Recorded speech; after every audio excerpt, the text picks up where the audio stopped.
App gives you some preset favorite items. Using them makes the estimating process easier. But what do you do if you need something that's not on this list? Let's explore the rate library. Click Settings, Production Rates. PEP has hundreds of production rates in this library, and they're organized like books in a physical library.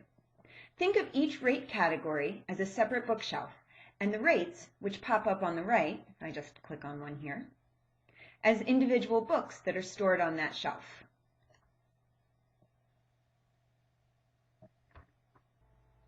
I'm going back to the top of the list.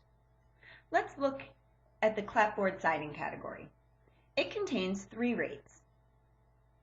And each of these rates has at least one method, which says how material will be applied. For rough clapboard siding, it can either be brushed or sprayed. The default settings for these rates come from industry standards. The industry standard says that on the first coat, you should be able to brush 68 square feet of rough clapboard siding in 1 hour.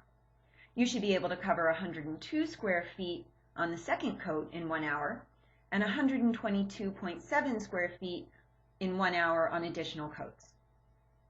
The formula below that says first coat 62 square feet, second coat 41 cents per square feet, and additional coats 34 cents per square feet. This is showing you what you're charging your customer for each square foot of rough clapboard siding you paint. This number is based on the pricing you configured in Basic Setup. My hourly rate is set to $42 per hour. If I divide that by 68 square feet per hour, I get 0.617, which rounds up to 62 cents. Notice over here that it says charge by the square foot. Item rates can be set up different ways. Square foot, linear foot, and items per hour are most common. The program needs to know what measurements to collect to correctly factor labor and materials. Let's go add one of these items to an estimate. I've selected a client. I'm going to start a new job. This is a residential exterior job. It's a little garden shed. I have some basic measurements. The shed is 16 by 12 by 8 to the base of the roof, and it has this gable shape.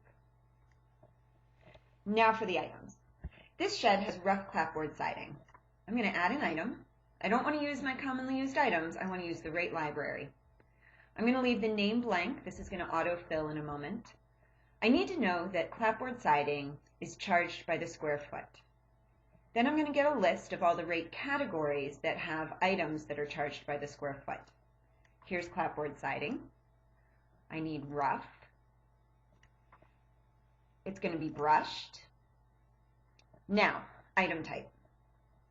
I'm going to select exterior body. I already told the program the length, width, and height of the building. Because I've selected exterior body, the program is going to use those measurements to factor how much siding there is and how long it will take to brush. If the option that you need isn't here, there is another way to do it, and we'll go over that in another video. I'm going to click Save. Let me add a material to this siding. It has a textured surface. We're not sure what the color is going to be yet, so I'm going to write to be determined, 2 coats. And done. Based on the measurements, the program knows that there are 484 square feet of clapboard siding that needs to be painted. It's rough clapboard siding. It's going to take about 11 hours and 51 minutes to paint if I'm working up to industry standards. And if that is true, then the labor cost is going to be just under $500. I'm going to add this item to my favorites list. The next time I need it, it'll be easy to grab. Take some time to explore the rate library and subscribe to our YouTube channel so you don't miss any of our new videos.